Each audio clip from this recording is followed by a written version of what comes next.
Have you ever sat quietly, looking out the window, hoping to see a familiar face walking up to your door? Maybe a car you recognize pulls into the driveway. Maybe someone steps out, carrying flowers, or just coming by to say, "Hi, Mom," or "How are you, Dad?" But the moment passes, and no one comes. No knock on the door, no phone call, no message, just silence. There was a time when they called often. They came to visit. They needed advice or comfort, or just wanted to be near you. They laughed with you. They leaned on you. They said, "I love you," without needing a reason. Now, days go by, then weeks, and the silence? It feels heavier than the years behind you. You ask yourself quietly, when no one is listening, did I do something wrong? Was I too much? Did I say something that hurt them? Or maybe, just maybe, they stopped caring. But let me tell you something. You are not the only one feeling this way. Many parents, many elders, ask the same quiet questions. Today, we are going to talk about this pain, the distance, the silence. But more importantly, we are going to talk about the truth behind why this happens and how you can find peace, purpose, and connection, even when they no longer visit, because your story is not over. Your life still matters. You still matter, even if the world around you has gone quiet. The silent shift. There was a time, maybe not so long ago, when your home was full of life, children running through the halls, laughter filling the rooms, small feet, loud voices, big hugs. You were the one they came to when they were scared, when they were hurt. When the world felt too big, they ran straight to your arms. They looked at you as their protector, their hero, their safe place. And now the house is quiet, and the phone, more often than not, does not ring. You were once at the very center of their world. You were needed every single day, for meals, for advice, for comfort, for love. But time has a way of shifting things, slowly, silently, and sometimes painfully. Your children grew. They started families of their own. Now they are the ones being pulled in all directions. Jobs, deadlines, children's schoolwork, financial worries, social lives, even their own health struggles. It happens little by little. The visits become fewer. The calls come late, or not at all. Suddenly, weeks have passed, and you realize you have not seen their face. And here is the truth. It is not always that they stopped loving you, but life has crowded their mind so much that your place, once right in the center, has been pushed to the side, not erased, not forgotten completely, just buried under layers of noise and responsibility. But in this silence, you are the one who remembers. You are the one who notices. You feel the absence. You feel the ache.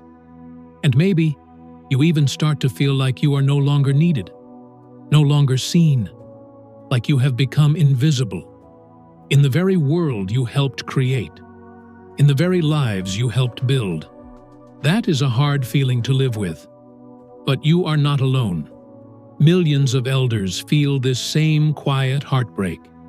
And in the next part, we will gently explore why this happens, not just on the surface, but deep down, and what it truly means. It is not always about you. This may be difficult to hear, but it is important to understand. Their silence is not always about you. It is not always a reflection of what kind of parent you were. It does not mean you failed, and it does not mean they stopped loving you. Sometimes adult children stay away, not because they are cruel, but because they feel something inside that even they do not understand. Guilt. They know they should visit. They know it has been too long.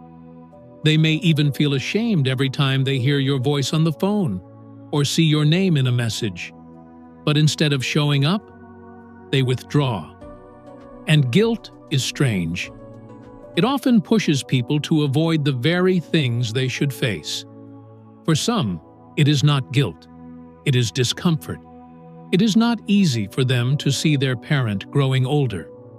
They do not know what to say when you move a little slower, when your hands tremble slightly, or when emotions rise that they are not ready to face. They remember you as strong, as tireless, as the one who always had the answers. And now that things are different, they do not know how to sit with that change.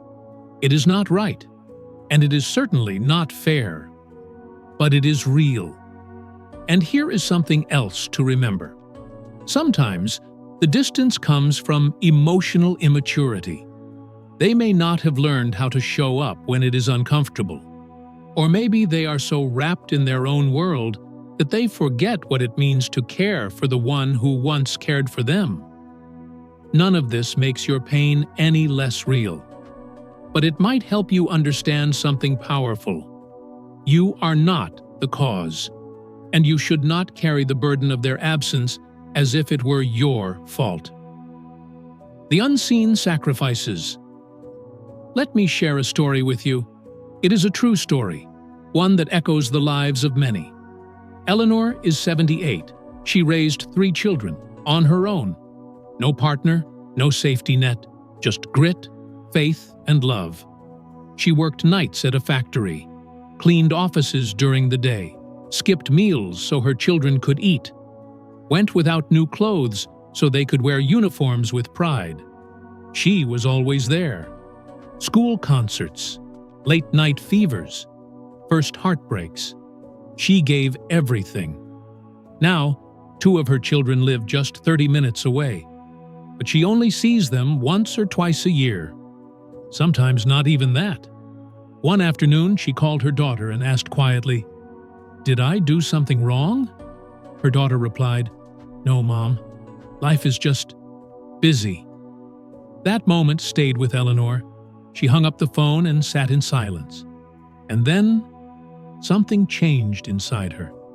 She looked around her small home, filled with photos, memories, sacrifices. And she said aloud, "I gave them a life full of love. I will not spend my final years begging to be remembered." So she did something brave. She walked into the local library and asked if they needed volunteers. They welcomed her with open arms. Now she reads to children every week.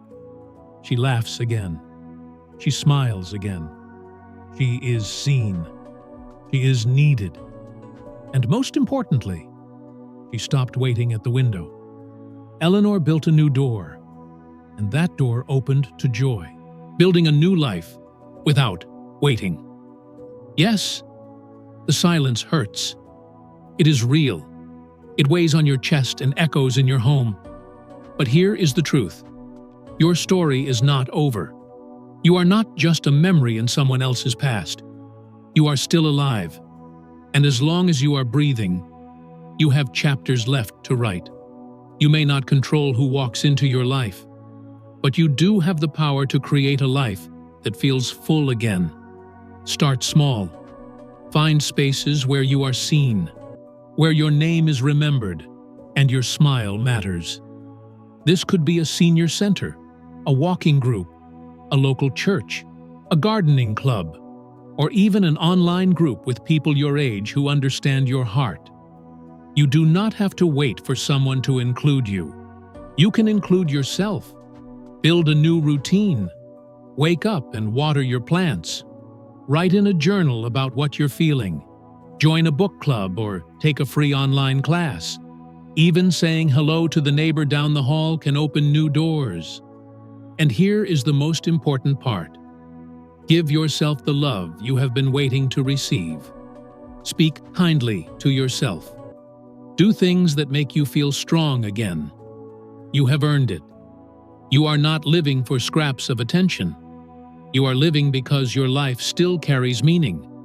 You are not forgotten. You are simply being called to remember yourself. Reach out, but set your heart free if you feel the need to reach out. Do it. Call. Write a letter. Say, "I miss you." There is strength in vulnerability, and sometimes they may need to hear those words to be reminded of what they are missing. But here is the key. Do not wait with a heavy heart. If they do not call back, if the excuses keep coming, if the visits never happen, let go of that pain. Because you deserve peace. Some children come back with time. They grow. They reflect. They realize the space they left behind in your life. And some, sadly, may never return in the way you hoped. That is hard. But it does not have to destroy your spirit. Write the letters you never sent. Say the words you held back for years. Not for them, but for you. And then, gently, set your heart free. Because you are not defined by who knocks on your door. You are defined by the strength you still carry, the wisdom you still hold, and the love you are still capable of giving to yourself and to the world around you. They loved you once. Maybe they still do, in their own quiet, distant way. But you must love yourself now, in a loud and present way. Speak kindly to yourself. Do not apologize for needing connection, and do not wait by the door for someone who may never come. Instead, open a new one. You have so much wisdom, so much still to offer. Let this be a new beginning. If this touched your heart, then know this channel is here for you. You are not alone. We talk about the things others do not. We honor your voice, and we believe in your worth. Please consider liking this video, sharing it with someone who needs to hear this, and subscribing to Wisdom for Elders. Together, we will build a place where you are always heard, where your story still matters, and where silence will never be the final chapter. Until next time, take care of your heart, and remember, you are still deeply loved.